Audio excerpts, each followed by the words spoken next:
Yo, what's up guys? It's Levi here and welcome to a brand new video on the Team Gullit channel where it's time for a monthly meta update. As you guys are used to, we didn't have the monthly meta update yet for April. Right now, the day of recording is the 22nd of April, so we thought it was time to give you a monthly meta update where the meta didn't really shift that much, but there are a few interesting things. So we're gonna have 5 different topics, as you guys are used to as well. The first one is the 4-2-3-1 wide. It seems to be one of the most popular formations right now. I'm gonna explain you why. I will show you the tactics. I will show you some clips of why it is as good as it is. Topic number 2 will be finesse shots inside the box. It seems to be the best way to finish your chances. If you are struggling with finishing your chances, you should just rely on your players who have the finesse shot plus playstyle inside the box. Just shoot these finesses. If you're able to time them green, they will fly in every single time. Topic number 3 is something I need to remind you guys of because this is the most meta thing there is right now. It's in the middle of the video, so if you don't watch the whole video, which I would not understand, obviously you want to watch this whole video, then you should just watch the first time passes. As I said, it's the most important thing. I can't leave it out. Then topic number 4, 4-2-1-3. And last but not least, 95 depth, which is so annoying to face, and it is the meta, to be honest. People who are not that good at defending seems to be able to press you out of nowhere, so we have to discuss that topic as well. Let's just not waste our time. Let's get started with the first topic. So, as I said, the first topic was going to be the 4-2-3-1 wide, where for the tactics, you have a lot of different options, to be honest. I would recommend to have the build-up style on balance, the defensive approach on balanced or on high. 95 depth can also be used, but I think it's better in center mid formations. Then for the player roles on your fullback, you can have fullback and balance, you can have fullback and defend, you can have wingback, you can have attacking wingback on one. I would not recommend to have attacking wingback or wingback on both, but just one can be okay. Then for your CDMs, you want to have holding on both or deep line playmaker and build up on both.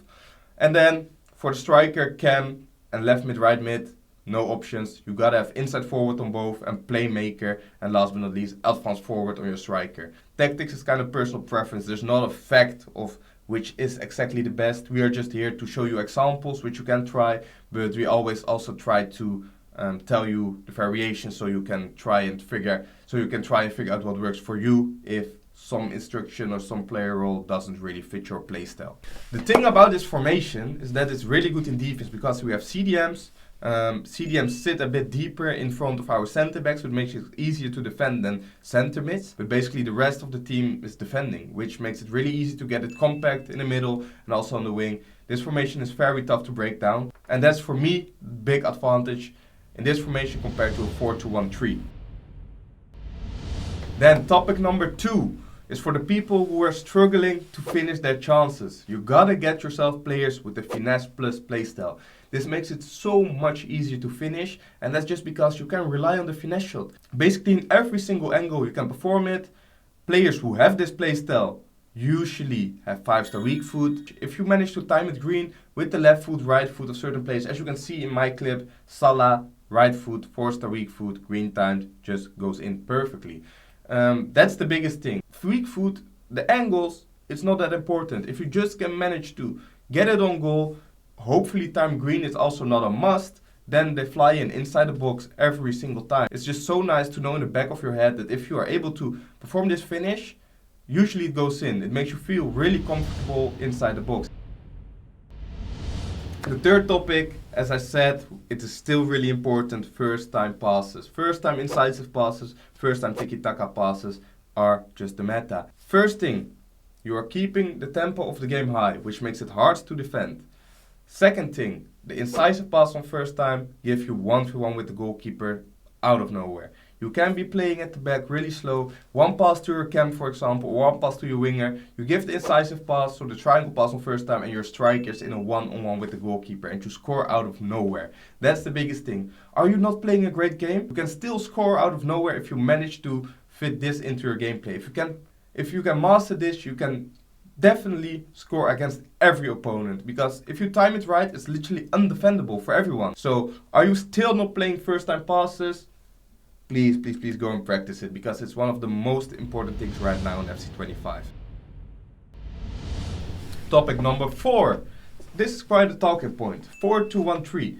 I want to know how many people are still playing it. So if you are still playing 4-2-1-3, let me know down below in the comments. If you were playing 4-2-1-3 and you switched, also let me know down below in the comments. And I also want to know the reason why you switched. I don't know what has switched this, but something came up to everyone's mind and they didn't really feel the 4-2-1-3 as they did before.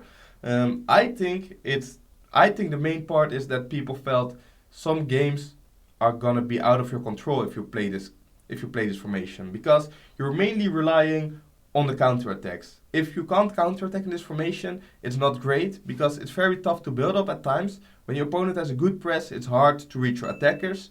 And defensively, you have 6 players, or maybe 7, 6.5 if you want to count your cam, which sometimes is just not enough, because if your opponent managed to be good in possession, triggers his fullbacks, he creates an overload very, very easily if you play a 4-2-1-3.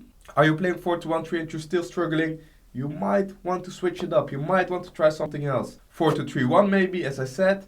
It's basically the same, only left mid and a right mid. It's a big difference, but it's not that you change up the whole dynamic, just change a few things. It might help you out. The last and final topic, 95 depth. Are you struggling with defending or struggling with pressing? You gotta try it out, because as you can see in these clips, sometimes out of nowhere, your AI presses your opponent perfectly and he just panics and there's no way for him to get out and you basically win the ball back for free. Whilst your AI presses your opponent, you don't even need to do the job yourself. This obviously is insane and probably a bit too overpowered, because it should not be like that. Sometimes I like to face it, because if you manage to play out, you have a lot of space. But sometimes when you can't get out of it, it's so annoying to face. I know a lot of pro players are actually complaining about it and they're saying it should be patched. It might be patched in weeks, in months, we don't know. As long as it's there, you have the opportunity to try it out. So do you like to press your opponents? Are you maybe struggling with pressing, or are you struggling with defending in general? This might be something you want to try out. That being said, we've discussed all 5 topics. I want to let you know that we just released a video about SBC tier list.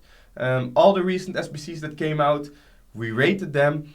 One thing I can say, it's an interesting video, because the conclusion in the end of the video is quite interesting, so you should watch that one. All that's left to say, thank you for watching. Make sure to put your thumbs up on this video, leave a comment down below if you would like to, subscribe on our channel if you haven't done that yet, and I'll see you guys next time. Ciao.